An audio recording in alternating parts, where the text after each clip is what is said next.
Right, welcome everyone to the fourth MQ session, and welcome back to Jamie, who will talk about MQ and encryption. So over to you, Jamie. Okay, thank you, Mel. Yes, so my name is Jamie Squibb. I'm one of the MQ development leads in IBM UK.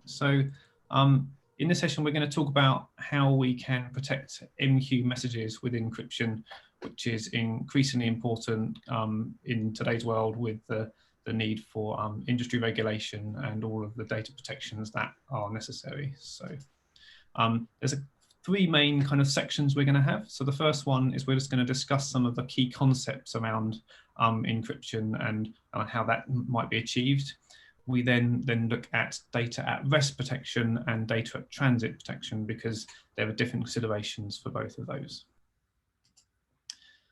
So the first thing is that where can you actually protect your data? So I mentioned data at rest and data at transit. So data at rest is really around making sure that if the data is ever kind of like stolen from the physical media or things like that, then it's then you can't actually find that data has been compromised by somebody who's kind of physically got hold of the disks where the data's residing. Whereas protecting data in transit is a different problem, because it's kind of flowing over the network. It's not in one place at all times, and you need to make sure that you're kind of like ensuring that people can't get access to the data whilst it's kind of flowing through the network by kind of like looking at and sniffing packets or things like that. So we need to look at both of these aspects in making sure that the data is protected throughout its life cycle from one endpoint to another. The next thing to consider is what data do you actually need to protect, because not all data needs to be protected to the same degree. Adding protection to information comes at a cost, so it might be unnecessary for you to actually protect all of your data to the same extent. If some information is publicly available, then it doesn't necessarily need to be protected the same as sensitive information.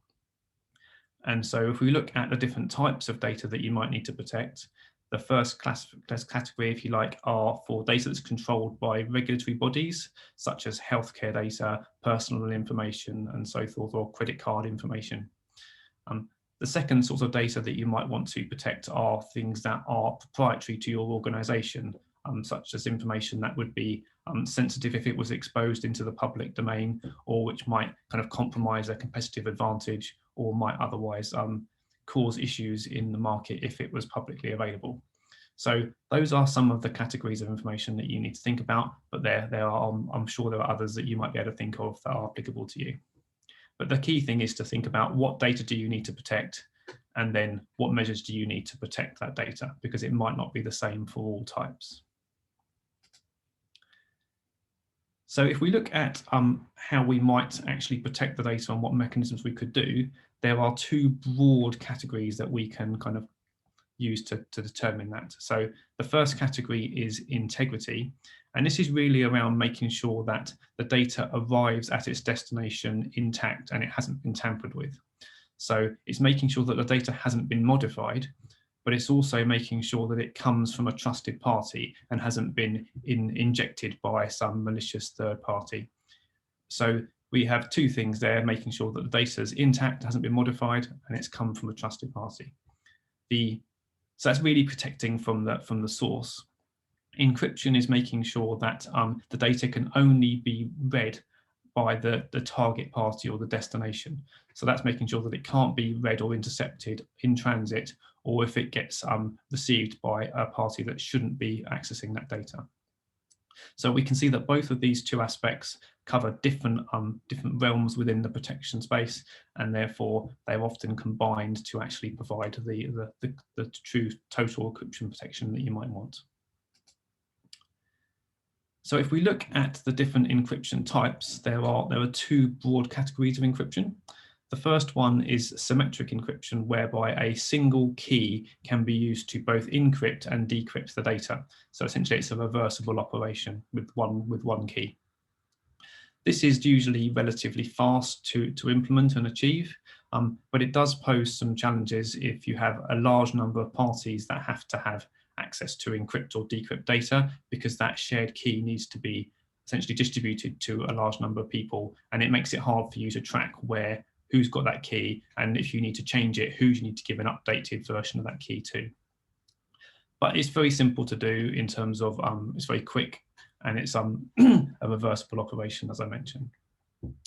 The asymmetric encryption uses a public-private key pair to achieve an encryption that's different from before. So in this case, data protected by the public key can only be decrypted by the private key, and vice versa. Data protected by the private key can only be accessed by the public key. So this alleviates the key distribution challenge of symmetric keys, because you can freely distribute the public key, and as long as that private key is protected and kept secure, then you haven't got any kind of compromise to the encryption process. It is slightly slower than symmetric encryption, so it's worthwhile bear in mind that this additional protection does come at a cost of how long it takes to actually perform the encrypting and decrypting operations. So let's look at how encrypting can actually be used to provide integrity protection. So by integrity protection, if you recall, I said this is where we can make sure that the data hasn't been modified whilst it's passing through the system. So in this case, we don't want to encrypt the entire message, because that could be a very, very large amount of data. But we can actually take a hash of that data, which is a relatively small size, and then we can digitally sign that hash by encrypting it with a private key. This signed hash can then be added to the data that we're passing to a third party to the destination, and then that combination can then be received by the recipient. The recipient can then decrypt the signed hash using the public key that they have been provided with, and then they can also repeat the same hash that was performed by the sender themselves, and then they can verify that the hash that they've generated themselves matches the decrypted hash that they've received from the sender. And then if both those hashes match, then they can then be confident that the data hasn't changed in transit, and that only that sender could have signed it. Because if a different sender had sent it, then the public key would not have been able to decrypt the hash. And if the data had changed, then the hash that they generated would not match the version that they decrypted from the sender. So this means that they can actually be confident that the data is as it was sent. So now we've looked at some of those kind of key concepts. Now let's have a look to see how we can use this to protect both data at rest and then in transit. So there are a number of ways that we can actually protect data at rest. The first one, which is often the simplest approach, is data encryption and data for disk encryption. Disk encryption encrypts everything written to an entire disk, which is relatively simple to implement, but it does have some drawbacks as well. One of the benefits is that it can be provided fairly transparently to the systems that are running and using that disk, because it can be managed either at the hardware level or it can be managed by software, by the operating system. On ZOS, we now have support for dataset encryption, which provides transparent encryption for data written to datasets. So it's easy to understand. The downsides are that it only protects from disk theft. So if someone steals the disks and they haven't got the keys that they can use to access and decrypt the data, then the data is protected. But the data is visible and in plain text at runtime to anybody that can actually access that system, because the data is being decrypted at the point it's read from the disk at runtime. So this means that anybody who's actually been able to intrude into your system and log onto the system where the disk is available can actually still see the data. This means that administrators, for example, can still access data for messages that are flowing through systems, because the administrators are using the live running system. The other downside is that it actually encrypts and decrypts everything written to disk every time it is read or written to disk. So if the same data is repeatedly read over and over again, the data is being decrypted on every single occasion that the data is read. But also, information that isn't as critical as the sensitive data in your messages, for example, that you're writing, is also being encrypted at the same time, because anything written to that disk is encrypted and vice versa. And however, I mentioned that on ZOS we have dataset encryption, so it's just worth looking at how MQ supports this. So from 9.1.4, we actually support the dataset encryption capability of the ZOS platform for all of the MQ datasets. Prior to 9.1.4, we only supported dataset encryption being enabled for a selected subset of the MQ datasets that build up a queue manager. So prior to 9.1.4, you could encrypt the Bootstrap dataset, the CSQIMP datasets, where you actually provide your object definitions to a queue manager at startup, and you could also encrypt your archive logs. But from 9.1.4, we also made some internal modifications to allow active logs and page sets to also be encrypted by the dataset encryption facility. So this now means that you can actually use the entirety of that capability to protect all of your MQ queue manager data on ZOS platform.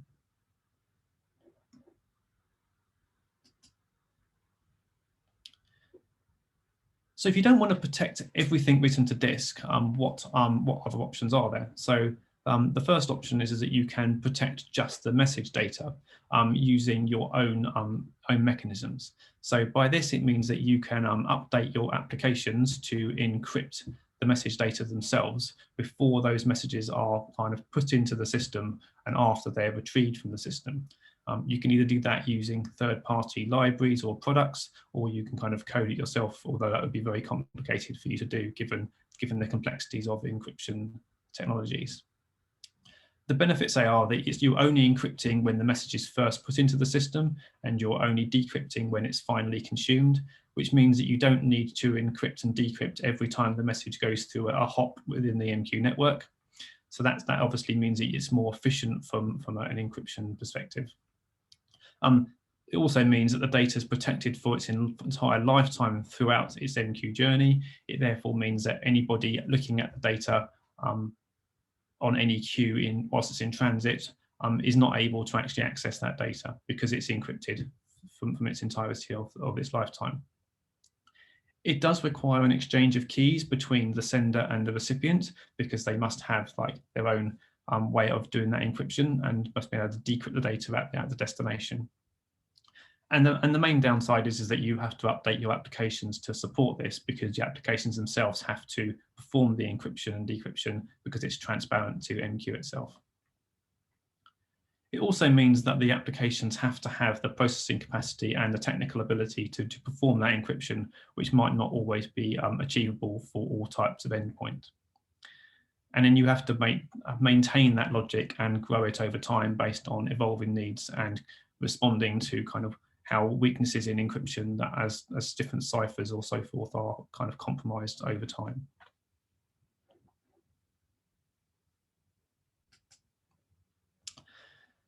So the good thing is that IBM MQ has a kind of built-in advanced message security feature, which actually alleviates the need for you to do this encryption and decryption in your applications themselves. So AMS, as we call it for short, has the same benefits in terms of you can encrypt or digitally sign messages when they're put into the MQ network, and then you can decrypt them or verify the signature of those messages when they're retrieved. It's entirely transparent to applications themselves, so you don't need to make changes to applications to do that, which you would have to do if you were rolling an implementation yourself. It basically means that you offload the responsibility of performing those operations to the MQ product, so you then actually can use the standard IBM support mechanisms to actually respond to any issues that may or may not occur. It still requires an exchange of keys, but from this perspective, we call them certificates. So you have a certificate that have to be exchanged from, so the public certificate has to be provided to the recipient, and the private key that allows you to actually protect the data for that target certificate can then be kept by the sender. It does require an MQ Advanced license. So MQ Advanced is an additional kind of like upsell of the MQ product that provides you with some additional features, of which this is just one. So you need an advanced license for your queue managers to be able to use this. The way it's managed is that you actually define policies per queue, so you can actually control which queues are protected by advanced message security and which queues are as you have today without that level of additional protection. It's worth saying that this is an additional capability over and above standard MQ security. This does not alleviate the need for you to restrict access to your queues and queue managers as per just general standard best practice. It just provides additional protection for messages that contain kind of sensitive information. So if we look a bit closer at how you configure AMS, I mentioned it's done using policies. So you can define a policy per queue, and the policy has a few pieces of information that are defined for it. The first things are information about the recipients, if you're in kind of encrypting messages, and also information about the permitted senders or signers for kind of that integrity protection I mentioned, which we'll go into in a bit more detail shortly. The policy needs to be defined at the queue where the message is first put into the network, and then a matching policy needs to be defined at the queue endpoint where the message is going to be finally retrieved by an application. And we'll look a bit more about what this means in the next few slides. AMS actually has 3 different types of protection you can have. So you can have what we call integrity protection, so which means that messages can be digitally signed, so you can make sure they haven't been tampered with as they're flowing through the MQ network, or messages haven't been injected that have been sent by an untrusted party. We have a policy type of confidentiality, which means that you can perform encryption for the messages, but they're not digitally signed. And then we can then have a policy type called privacy, which means that you have both encryption and signing of your messages. So they're protected throughout their entire journey, and you can make sure that they've been sent by a trusted sender.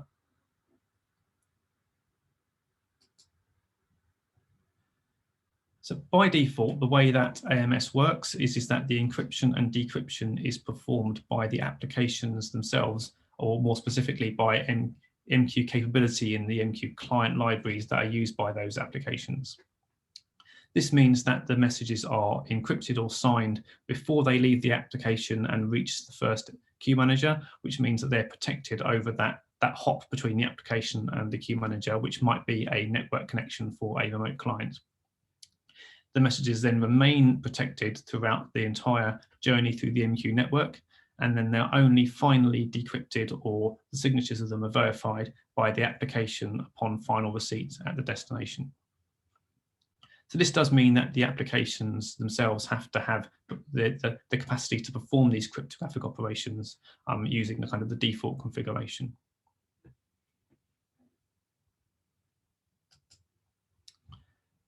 So sometimes you need to run an application in an environment where you don't have that cryptographic capability, or it might be that you have a very, very large number of applications, and distributing the keys and certificates to those applications becomes a logistical challenge.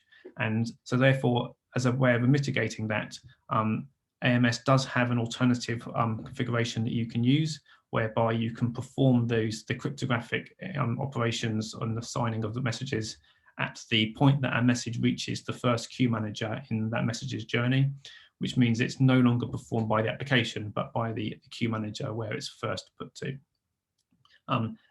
This means that the application doesn't have to perform those operations because the queue manager does it on its behalf, but it does mean that the message is not protected using AMS whilst it's traveling from the application to the first queue manager. You therefore need to make sure there are other protections in place to protect the message in transit over that hop, which we'll discuss further in the presentation.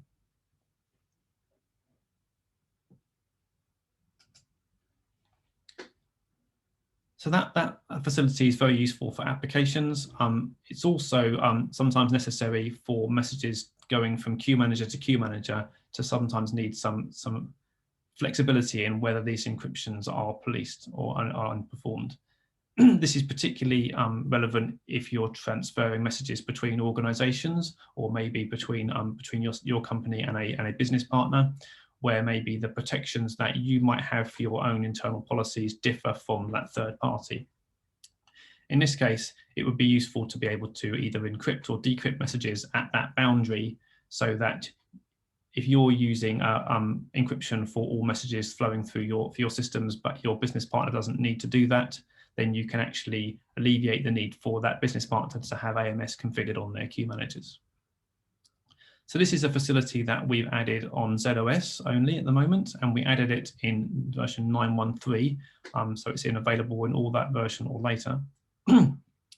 And the way this is configured is that you can define a rule on those queues to allow the queue manager to actually add or remove that protection at that boundary whilst the message is flowing over the channels between the queue managers.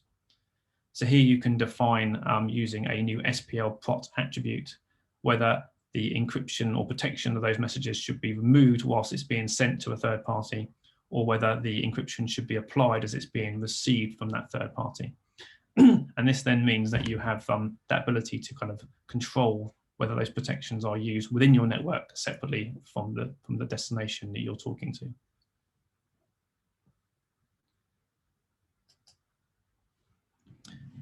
So how is AMS implemented in applications? I mentioned that it was transparent to the applications themselves, so you don't need to make any code changes to them. So specifically, you need to have some configuration that the MQ kind of runtime environment can actually pick up to determine that AMS is to be used. And specifically, you need information about where it can find the certificate that it needs and where it can find the private key that it needs to allow it to protect data that it's sending. And so for clients on distributed platforms, this is done using a key store configuration config file. And then the data, the certificates themselves are stored in a kind of CMS key store that's provided. On ZOS, this information can be provided within the VACF configuration and using a kind of key ring to store the certificates.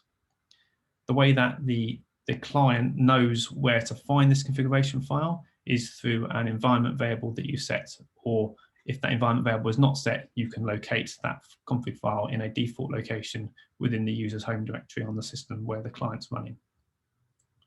So here we just have some configuration that's done to the environment and the runtime without actually modifying the application itself.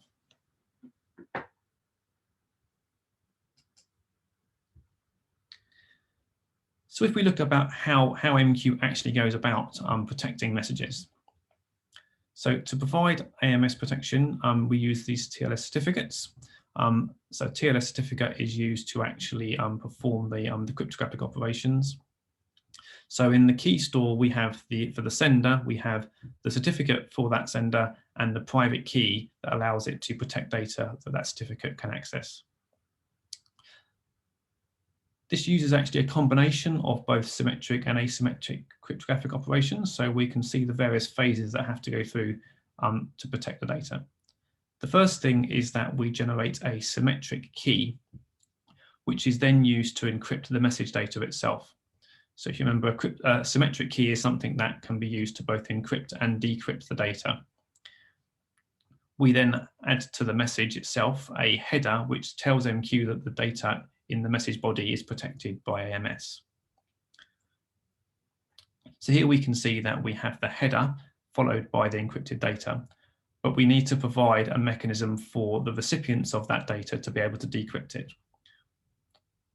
The way that we do that, whilst protecting the symmetric key from any malicious party trying to read the data, is that the symmetric key is itself encrypted using the certificate for each of the target users that might need to process that message. This means that each user has their own separately encrypted copy of that symmetric key that they can then use to process the data. So as a result of this, this means that the AMS policy that we define needs to know all the different parties that might need to read the data, so it can provide a separately encrypted copy of that symmetric key for each of those users. These encrypted keys are then added to the message data within what's known as a PKCS7 envelope, which is just essentially a structure for storing the keys followed by the data. So here we can now see the end result message that's being sent. It's worth noting that the message descriptor, the MQMD, and any message properties associated with that message are not encrypted by this. So it's only the message body itself that is protected by AMS. So we have the message properties and the message descriptor, then the header that tells MQ that the data itself is then protected, followed by the PKCS7 envelope, which contains encrypted keys for each of the target recipients that then they can then use to obtain the symmetric key that is used to decrypt the message data. This process then is very efficient from a perspective of just having small amounts of data encrypted with the asymmetric keys, because we don't have to provide a separate copy of the entire message data for each target recipient.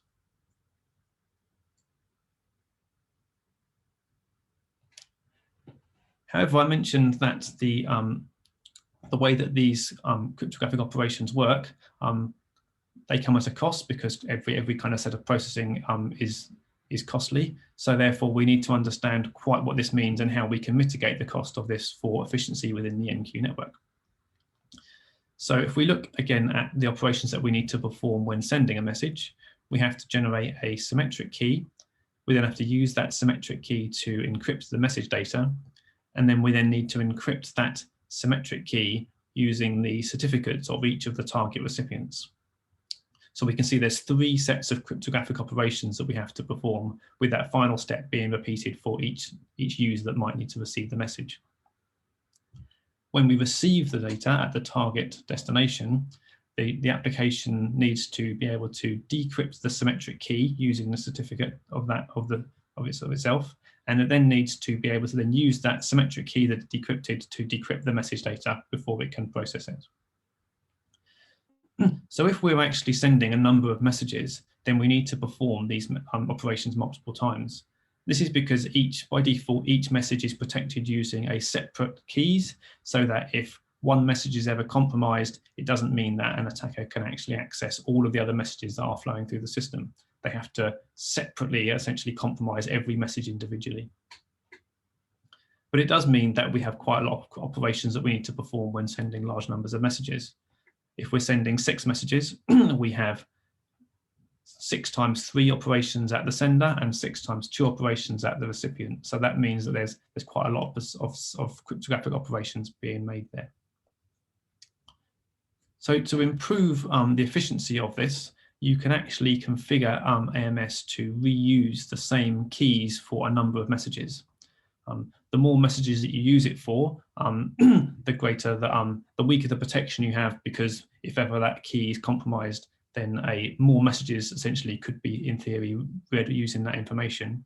But it does mean that you don't have to keep generating new keys for every single message, which might be an unnecessary overhead. So in this example, we're going to use key reuse 5. So to process the first message, we have to do exactly the same as we did before. We have to generate a symmetric key, encrypt the data using that key, and then encrypt that symmetric key with the certificates of the recipient. And similarly, the recipient has to decrypt both those, the symmetric key and the message data, to read that first message.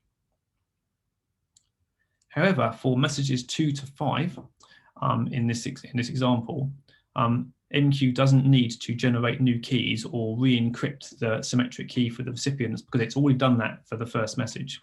So that information can then just be reused as is for the subsequent messages in the group. And all MQ has to do is encrypt the payload of the subsequent messages using the symmetric key. Similarly, the application at the receiving end already has the symmetric key decrypted from the first message, so it can use that to decrypt the message without having to unencrypt the key first. So this actually has quite a lot of savings for the number of steps that are required to process all the messages in that set. Once we then get to the 6th message, we've already reused the key 5 times. So therefore, we need to generate a new key for that message and any subsequent messages. So therefore, we go through the same process as for the first message to generate a new key, which can then be used for the next few messages and so forth. This basically means that you can gain significant performance improvements by configuring variable number of messages that you reuse the same keys for, whilst bear in mind that the larger the number, the weaker the overall protection might be if any of those keys ever got compromised.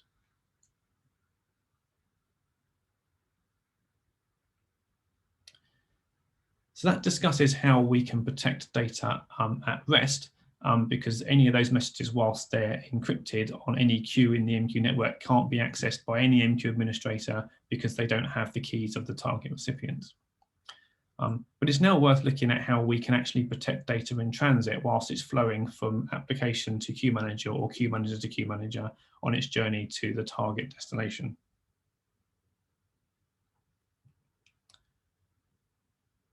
So this is really around making sure that the message is protected at all those points. But if we look at this, if a message is encrypted for its lifetime and it's encrypted at all those endpoints, then it does make it harder to detect if the message is tampered along that journey, because you don't actually have access to the plain text that would allow you to determine if it's been tampered with until it's been reached the destination and the message has been decrypted at that point. So this makes it harder with just using encryption alone to determine whether messages have been altered en route. It also means that it's hard for you to authenticate where a message is going to, because you can't necessarily access any information about that on its journey. And as I mentioned before, the message data is also only protected in the body. The headers and the properties themselves aren't protected, which might be necessary for routing, and therefore it's in theory if the message was tampered with, then that routing information in the headers might be modified. So we need to understand how we can protect against that. So the way that MQ does this, protects data in transit, is to use TLS to protect application connections to queue managers and queue manager connections to each other. So TLS provides both encryption and integrity protection between these endpoints, which then completes the picture of providing protection from the entire journey of message data.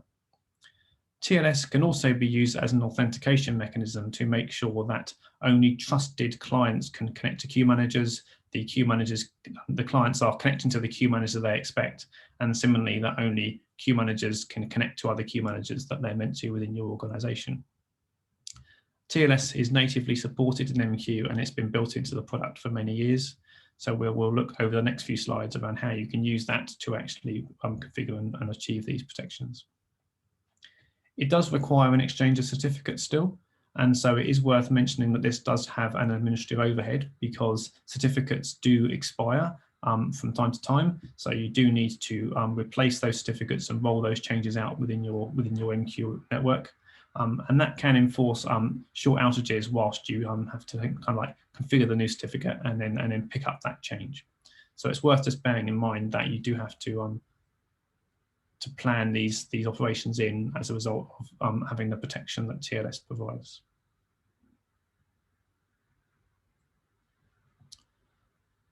So in MQ, we support a number of versions of the TLS protocol. So TLS 1.2 and 1.3 are supported.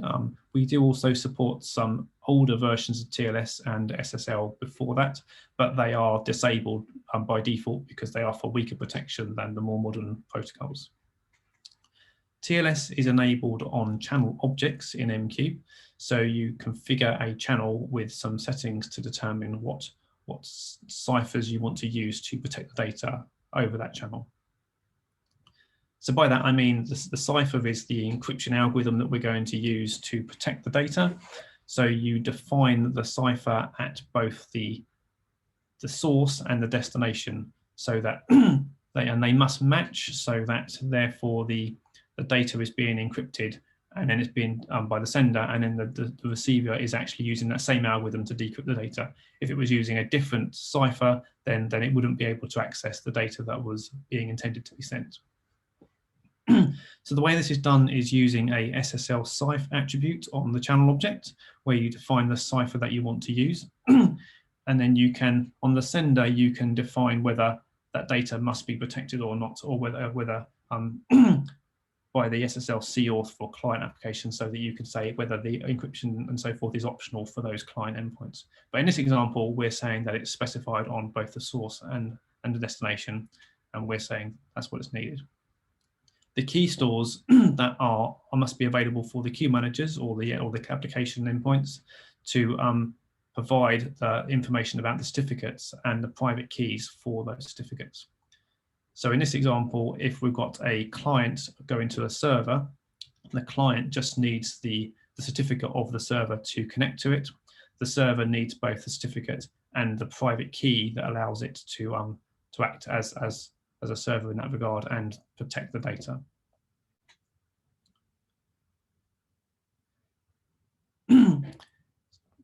However, there is often a need to change cipher specs over time, and in the past, when MQ only supported a specific cipher at both the source and the destination, you had a kind of an administrative challenge if you ever wanted to make that change, because you had to coordinate it to both sides of the channel at the same time. In recent releases from 9.1.2 and later, we've added what we call alias cipher specs that allow MQ to behave more similar to kind of general industry practices of allowing a negotiation to occur between the endpoints to pick the cipher that's best for them to use. So here we can now actually configure a cipher that allows you to have a particular version of TLS or higher, and then that can then be used to negotiate with the other end of the channel. So in this example, we have a specific cipher being specified by the sender, a TLS12 cipher, and the server is being configured to accept any TLS12 cipher or a cipher with a later version of TLS. Because the server accepts the cipher provided by the sender, because it's within the range of ciphers it's configured to use, the client can connect. The client or source queue manager, a different client or source queue manager could connect with a different cipher as long as it was also TLS12 or higher. This means that you can make changes to the ciphers that you're using without having to go and make other changes to all the other endpoints at the same time. If the sender then changed to use a TLS13 cipher because it was rolling out changes to move from TLS12 to 13, the server automatically accepts that because it's still within the range of TLS12 or higher. Once all of the clients or source queue managers have been changed, the server could then be updated to require TLS13 as a kind of staged rolling process. So this makes it much easier for you to roll these changes out. It's worth noting that although a specific cipher can be specified by the client or the sender and a generic alias can be specified by the server, it is not recommended that you do it the other way around by having a specific cipher at the server and a generic one at the client, because that might not always work because the client might pick something that the server doesn't accept.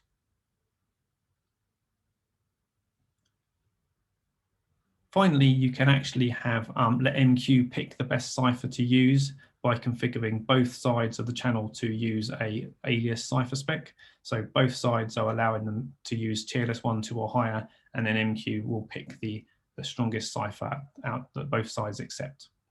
You can actually configure specific ciphers to be permitted or blocked within that configuration using a separate configuration for the queue manager or client.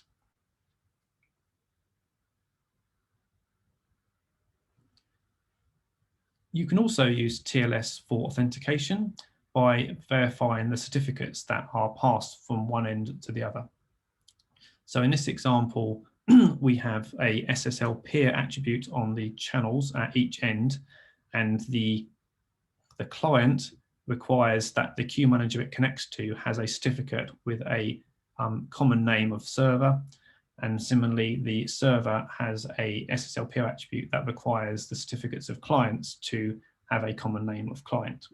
This means that both the client and the server can actually validate and trust that they are talking to the correct endpoint and not a man in the middle or attack or anything like that. This is therefore quite useful to actually protect this connection, and you can choose whether you have this this certificate validation on both ends of the channel or just one. So it might be that you need your queue manager to trust clients, but the clients don't need to trust the queue manager, or you might need the clients to trust the queue manager, but not the other way around. You can also use channel authentication rules to actually validate the certificate authority that signed those certificates.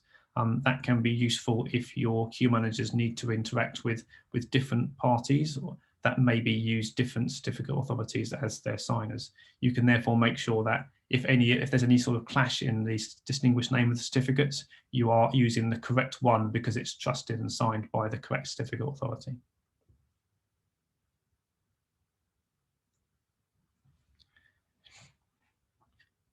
MQ can also use hardware security modules to actually store the certificates on distributed platforms. This is where you actually store the certificates themselves in a hardware device, and then MQ can access that device using a SSL crypt attribute on the queue manager object. This means that those private keys and certificates it needs for both AMS and for TLS are stored in that device within what's known as a PKCS11 system. This means that you can then have that data protected by the additional measures that those hardware devices provide, such as if those devices are removed or tampered with, then the certificates can't be accessed.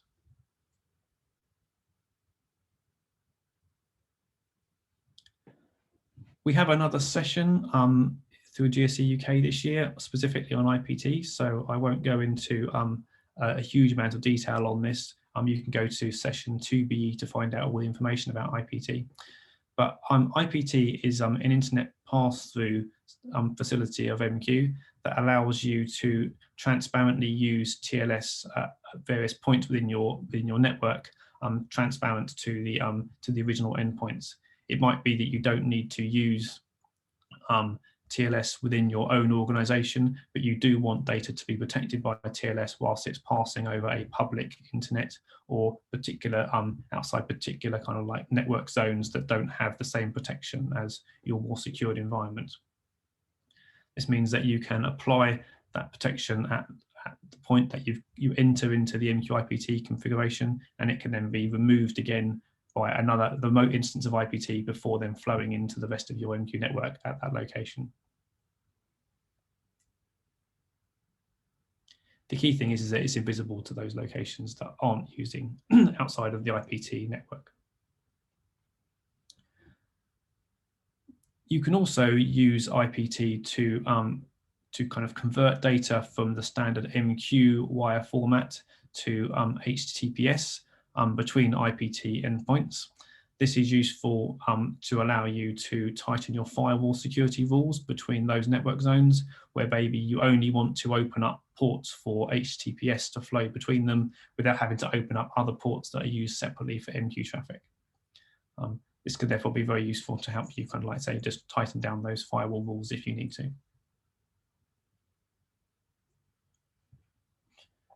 It's also worth noting that you can use IPT for those hardware security module devices I mentioned. That requires an advanced license, and Gwydion will discuss more about that in his session later on.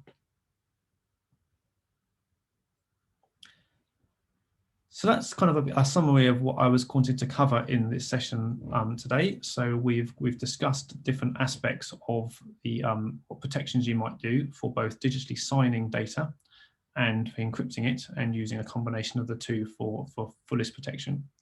We've discovered discussed how you can actually protect data at rest using facilities of advanced message security that provide added benefits over and above disk encryption alone, because they protect the data throughout the entire journey from source to destination without needing to have the data exposed to administrators or anybody else that can log in and access those systems.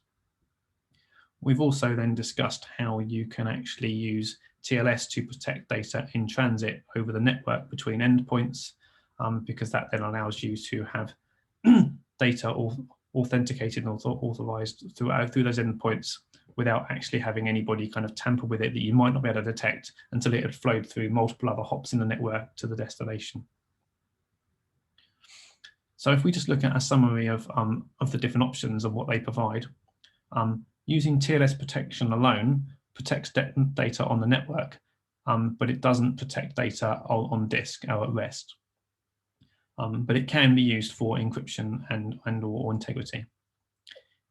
Protecting data on disk protects you, obviously protects data at rest, but it doesn't provide you the protection over the network, where the data is not actually physically on a disk at that point.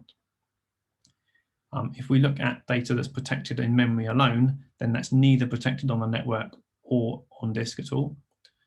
But it can provide you with, if the messages are encrypted, then it does provide you with end-to-end protection throughout the message's journey. AMS provides the best of both worlds of this, because you can actually have disk messages encrypted on disk from endpoint to endpoint. It's transparent to applications, and then when combined with TLS, it's actually fully transparent throughout an entire messages journey from application to endpoint. So that was really all I wanted to cover today. So we've got 10-15 minutes for questions. These sessions do often elicit some questions, so I wanted to make sure there was time for that. Do we have any questions, Mel?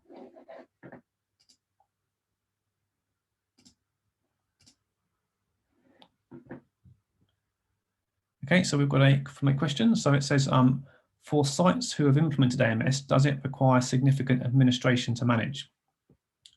So again, it really comes down to what level of granularity you need to have, but AMS is designed to be fairly, it's not intrusive from an application perspective. It really comes down to how many certificates you have to manage, how many endpoints you have to distribute those certificates to, and how often you have to renew those certificates to remediate expiry. So if you've got specific applications that need to just send messages between them, then you might only have a small number of certificates to manage. AMS is not particularly complicated to administer in that regard.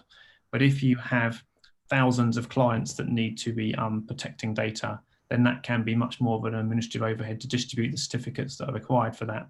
And then you might want to look at using the AMS interception facility I mentioned, where you can defer the encryption operations to the queue manager rather than having to have them protected by all of the application environments. So in short, it depends on how you configured it. It can have quite an overhead if you've got a lot of granularity or a lot of endpoints, but it can also be configured that it cannot be such an overhead for kind of smaller deployments. So it really comes down to how you want to configure it, and then maybe selecting where's best for you to do that. So I hope that answered your question.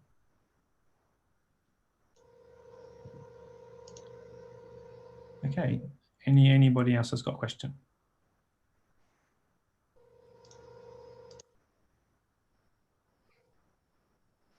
No, I don't see any further questions. No. Okay. Well, I say it was a kind of a fairly quick overview to go through this. There are some concepts that can be difficult to understand, so the slides are available for you. If you've got any other questions that you offline, then you can always contact me and I'll try and answer them, or you can refer to our documentation and knowledge center that's got a lot more information about these concepts that you can consume. Okay, thank you very much, Jamie. May I remind participants to fill in their feedback